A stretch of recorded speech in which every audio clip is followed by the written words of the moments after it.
I regret to inform you that an era has passed us by without anyone even noticing. The era of celebrity tie-in games. For decades, there was a proud tradition, or a tradition, of a real video game company putting out a real video game starring a real person in some wacky situation, like a Jackie Chan fighting game, a Mark Wahlberg music game, 50 Cent versus the Taliban. Just as movie tie-in games have fallen to the wayside in favor of mobile gacha game integrations, so too have celebrity appearances been relegated to Call of Warzone microskins actions. Or other stuff. Beckham. Let's say you're Electronic Arts in 1994. You have so many sports licenses, you don't know what to do with them, and you want to make a Michael Jordan game. You put the team to work, and a few months later, they come back with a brand new basketball title. Or... what is this?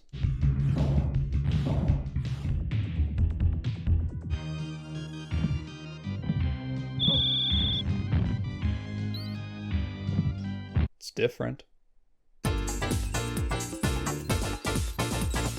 Is that a Patreon? Good golly. Michael Jordan, Chaos in the Windy City was released in 1994 for the Super Nintendo and stars, who else? The world-famous superstar baseball player.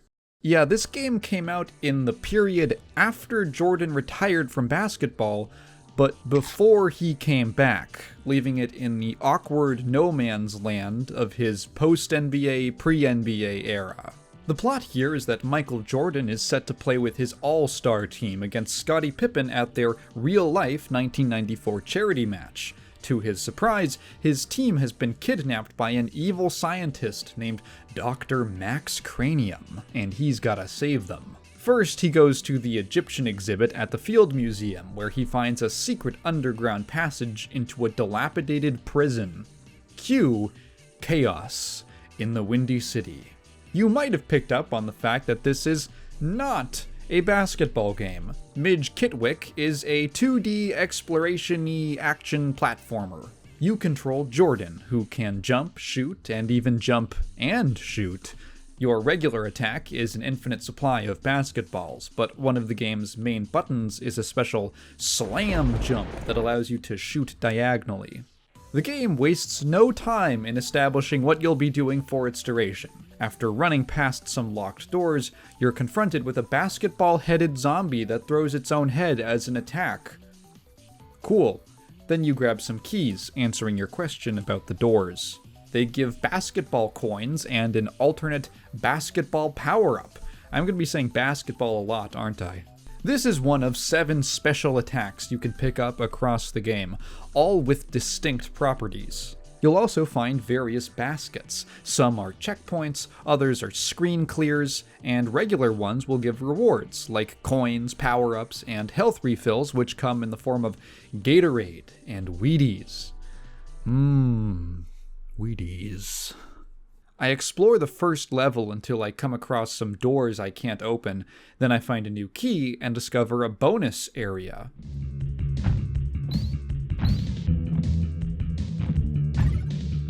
Move on to the second level, where it's more of the same, but with little new additions like zip lines, one-time keys, bounce pads, etc. At this point, I get stuck. This room is a dead end, and I wander around for a very long time until I discover that this wall is breakable.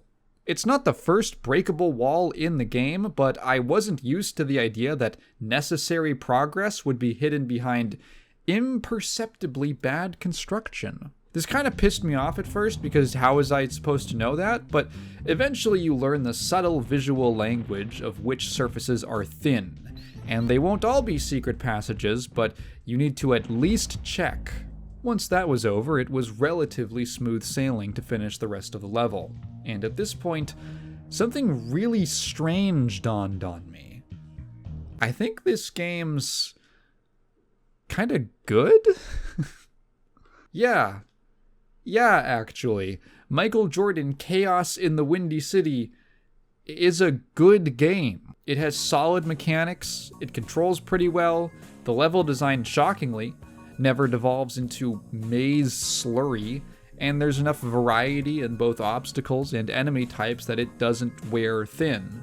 I'm a little amazed. This obscure little title that Nintendo Power once called the 7th worst game of all time is fun.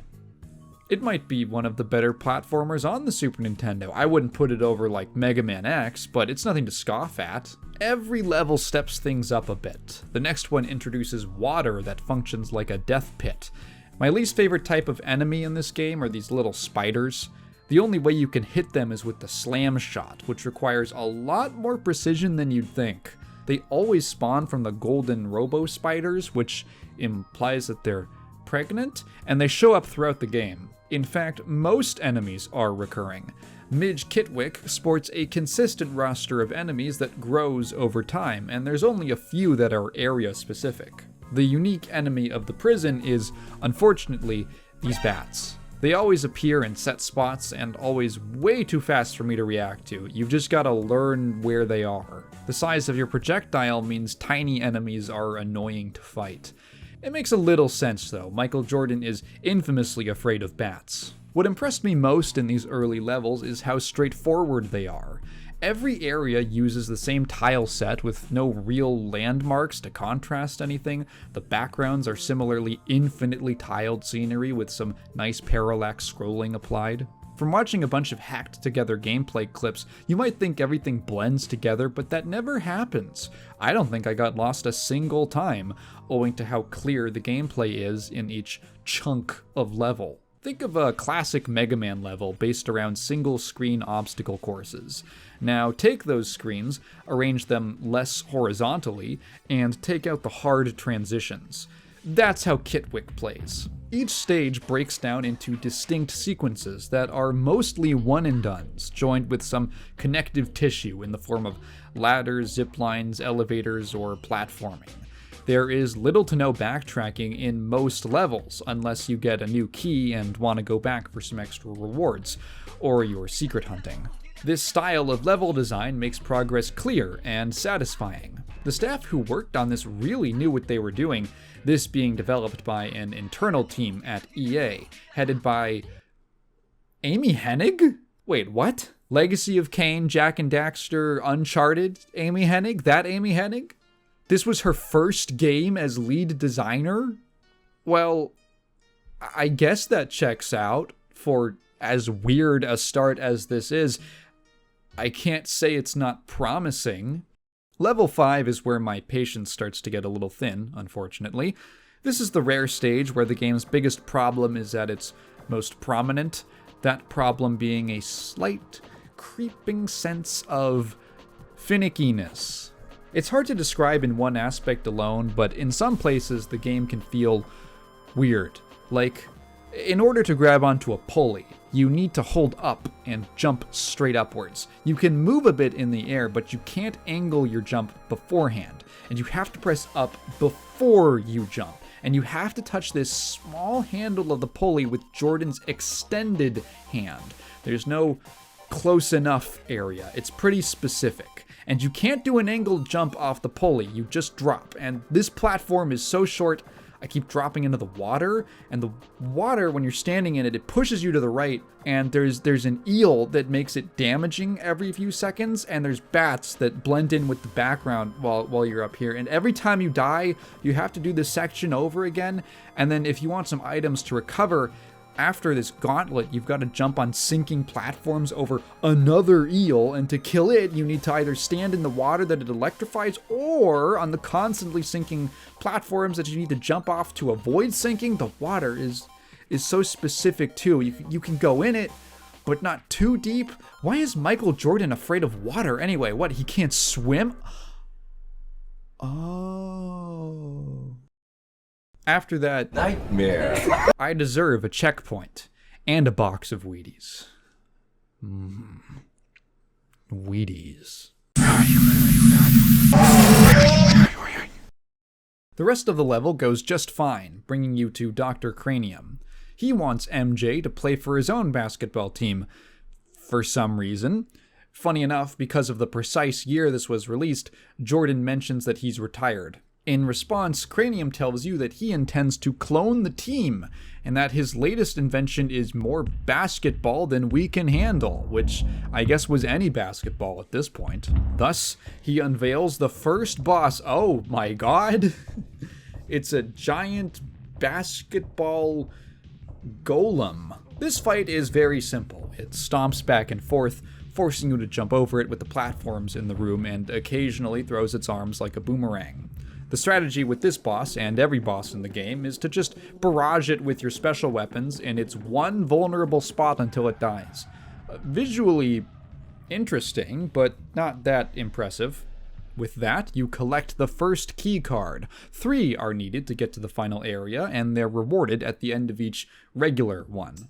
The game's title isn't just for show. It's meant to take place quite literally in the Windy City, with an overworld screen depicting a very charming 16-bit rendition of Chicago. As a Chicago native, it's really cool to see a relatively accurate map of the downtown. Sears Tower, the Hancock Center, Aeon Center, even the cells, which take place under the Field Museum, is right on the lakefront. To go from one main location to the other, you don't just hop to it, you actually need to take the L train. These single interstitial levels see Michael platforming across train cars while fighting paparazzi. Functionally, they're a way to stock up on power-ups and maybe net some extra lives, but I really appreciate the attention to detail. Let me tell you, it was strange and kind of funny to be playing a video game from this era and take the L train to Lincoln Park, something I've done in real life. I'll also point out the soundtrack for this segment. Most of the game's tracks are kinda dingy sounding to match the visuals, but the train theme is directly inspired by Chicago-style jazz. Take this track from Art Blakey and the Jazz Messengers.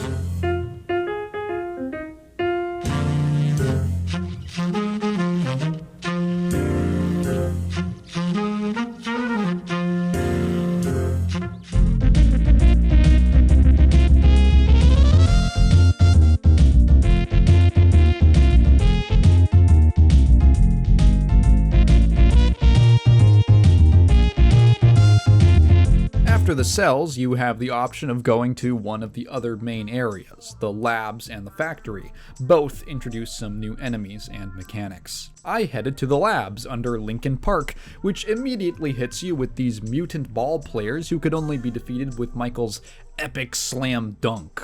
There's also these platforms that slide you off unless you're dead center. I waste a lot of time on them, and they're another item for the finicky list. The presentation here is a little more colorful, but only because it uses more green. Like I said earlier, the locales of this game are... what did I say? Oh yeah, dingy. They're all various flavors of evil lair, so they trend towards dark colors, grays, browns, muddy greens. The lack of variety can definitely wear on you, but in isolation I think they're all pretty good looking in their own way. The cells were like an old haunted house, but the labs have tons of mad science theming all over. There's electrical conduits, strange metal contraptions, and completely unexplained figures trapped in glass tubes. Are these like the clones that he was making? Are you gonna free them too, Michael? The old EA logo hidden in the floor tiles is a cute touch, too. I have to question what the hell is going on with the faces in the background. They're blinking. Are they alive? Are they conscious?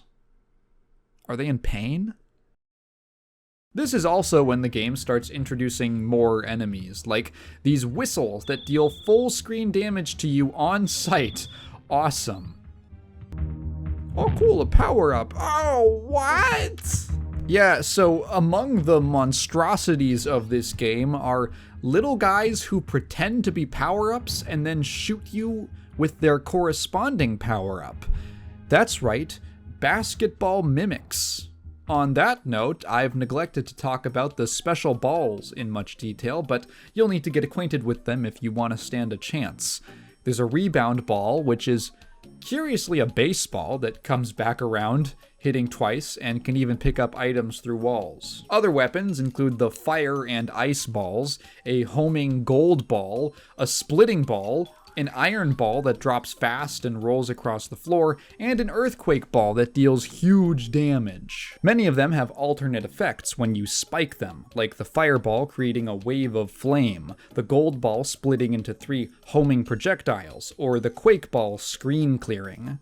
Despite them all having limited ammo, you feel like you have a very full moveset with lots of ways to approach enemies. I definitely found the ice ball the least useful. It freezes enemies but can't kill them, and it's only really worth it for making some impromptu platforms a few times in the game. A big gimmick of the laboratory is the elevators. There's a whole mess of up, down, over here, down again, and to reiterate, I never got lost. Though I did get stuck because this elevator is the only one you need to go up twice. I also got stuck on this door because you need to use the splitting ball to open it. The split ball is necessary a few times, and I'm a bit iffy on it. On one hand, I like that the power-ups are used in creative ways. On the other, they're a limited resource you can run out of, so doing things like this switch puzzle are more stressful than I think they should be. Plus, it makes me less willing to use them in regular gameplay.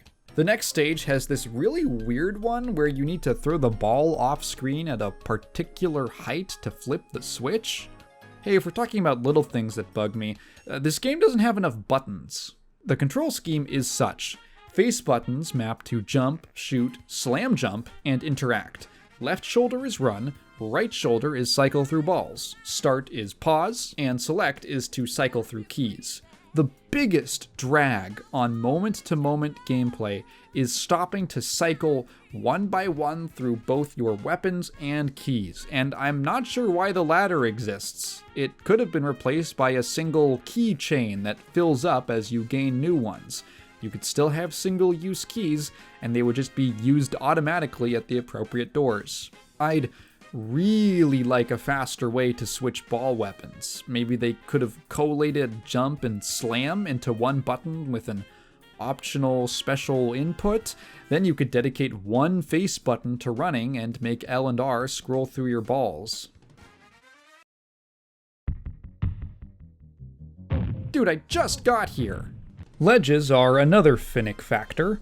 When you're on one, Michael goes into a special balancing animation where you can't shoot. If you move off the ledge or just hang long enough, you're sort of launched off.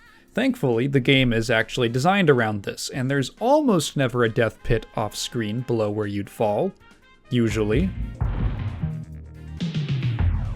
I'm complaining a lot because these are really just gripes. The game is very consistent with what it does well, and it's most of the experience. Don't tell anybody, but I just need something to fill the script. I'm actually a total fraud. Anyway, the last level before the lab's boss is pretty fun, and the boss isn't half bad either.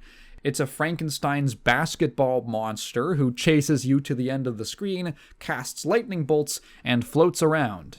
It goes down with the usual ball spam. The third area I visited takes us to the factory on Goose Island. This is a very obscure part of the city with an odd history. It's a man-made island created by cutting a shortcut through a slice of the Chicago riverbank in the 1800s. This put it at the center of the city's industrialization, and it eventually became a major hub of natural gas and manufacturing. Eventually, the local grip on energy was ended when the city was connected to a larger national pipeline, and the business dried up, leaving a lot of environmental damage in its wake. The rest of the island's industry followed suit. In recent years, there's been a reinvestment into the area to make it more, habitable, but at the time of this game's release, it was thought of as little more than a factory graveyard, a perfect place for an evil scientist to set up shop. The factory has a nice industrial aesthetic, offset by the bright green acid. Other stage hazards include conveyor belts, crushers, and trash chutes, all of which the game chucks at you at once in the very first level, leading to many, many deaths. The slimes here are annoying little buggers, like the spiders, and the designers like to put them near low ceilings, grumble grumble. I actually really like the factory levels. Once you get over the initial difficulty curve, what with all the instant death traps, there's some cool sequences in here, and the level of challenge feels really good. Most of the time. Oh, you couldn't tell that this grate was crumbling? Die, idiot. Yeah, this is still a game from '94. Sometimes it's just being an asshole. I'm a fan of this big descending section in the second level. It's paced well, and each encounter ratchets up the difficulty until you're within smelling distance of the molten lava, which the artists render with a pretty neat effect.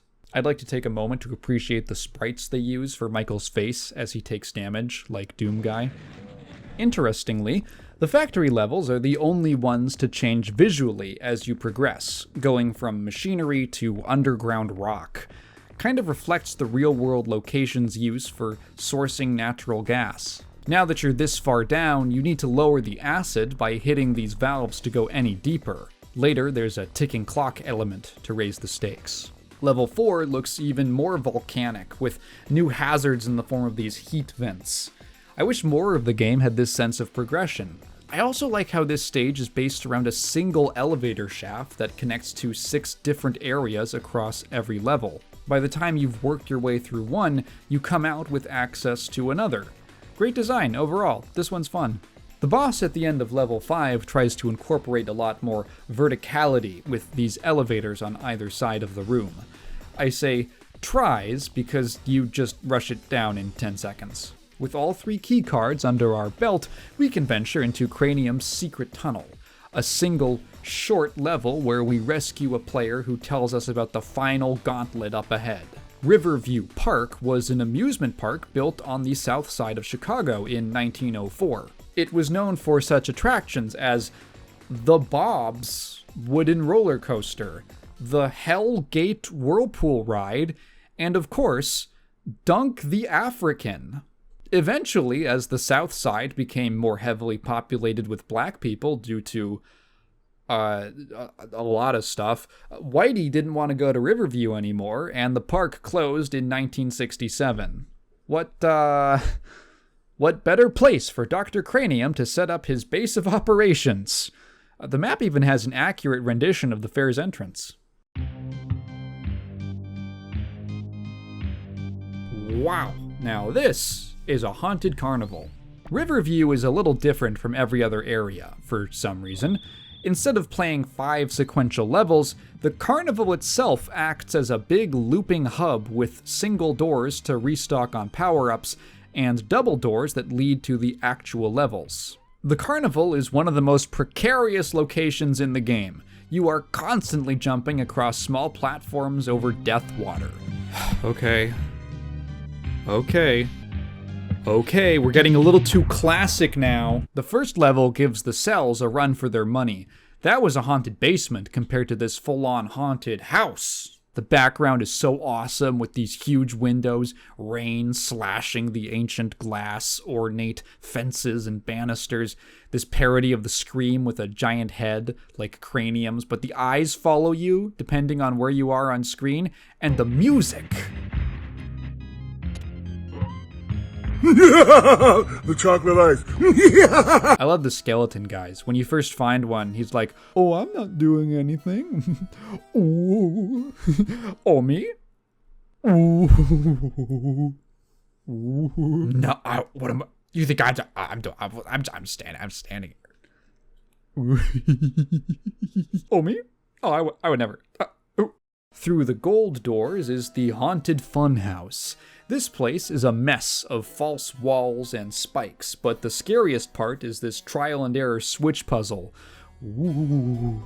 These spinny things suck. The only way to get off is to jump, and you always jump in the direction you're facing at the moment you press the button. I keep leaping feet first into spikes off them, which I know is a krill issue, but it's my video. I can complain if I want to. The next time you enter the double doors, you're back in the haunted house, but this time with way more going on. More stressful platforming, more branching paths. I run out of splitting balls and have to reload a save state, very cool. The fourth level is our final trek through the madhouse, featuring a non-stop slew of environmental hazards. It's not actually very long, there's just some segments like this one at the end where you have to break this wall, but you can only do so as you drop down this shaft, and you only have enough time to throw one, so you need to loop all the way around. Did it have to take this long? At last, you reach the final boss. Oh my god.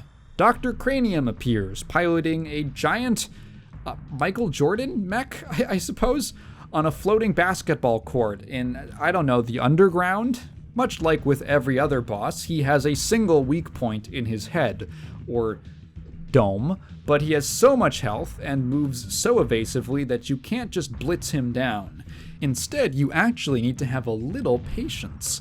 Take pot shots at him as he walks you down to the end of the court, then run under him when he leaps. Occasionally, he does his stomp attack too close to the edge and you can't avoid taking damage, but the hoops on the stage provide a limitless supply of power-ups. Or useless coins, that too. Come on, give me a power-up or something. Give me some weed. Give me some weedy. Give me some fucking weed. All in all, it's a pretty cool boss fight, and way more challenging than the previous ones. It requires you to be comfortable with the game's main mechanics of jumping, shooting, and spiking, and forces you to play patiently and learn the boss's pattern. He also doesn't have so much health that it gets sloggy. Every time I attempted it, I felt like I had a decent chance at the fight, and eventually, you wear him down enough to land the final blow. Michael Jordan's animation here is directly based off one of his most famous highlights, and one of the most famous basketball moments of all time, simply known as the shot. The ending is very underwhelming. Michael just runs down the line, high-fiving all the players you rescued. I only managed to find about 15 of the captives, but getting all of them only tells you that you're in the Hall of Fame. Whatever. I'm sure the police will find them. Guys? Michael? What surprised me most about Michael Jordan Chaos in the Windy City wasn't its premise, it was its quality. It is a genuinely good game, and shockingly overlooked. It might have something to do with the period it was released in. Maybe the MJ license was cheaper after he retired. I don't know, but I can't imagine it was great timing. A year after the game's launch, he would return to basketball. This return would lead to a remarkable second three-peat victory run from 96 to 98. That's where this iconic image of him crying with the trophy comes from, his first championship win after his father's death, which had moved him to retire in the first place. Curiously, throughout this whole run, no one ever asked him about the Dr. Cranium incident. This isn't a very deep video. I kind of just wanted to make something fun for Halloween, and what better than appreciating the odd and obscure. I'm kind of surprised because I grew up in the era where it seemed like video game-focused YouTubers were scrounging the bottom of the barrel for any weird title they could come up with to make a video on. And for some reason, this one just slipped through the cracks. So, if you're going to take any lesson away from this video, it's that a lot of Bluetooth microphones, once you get over the initial, you can actually unscrew them off the sides from like the brace, like flavor shock thing, and just hold them like a handheld microphone. It's not bad. It's pretty plain. I think it helps that the Wheaties are pretty plain. That's pretty cool. That's how I recorded this. Thank you to my patrons who keep this channel free. $10 a month patrons get access to exclusive commentary tracks for these videos. You can also support me on Ko-fi and check out my podcast. Bye. Here comes a daredevil.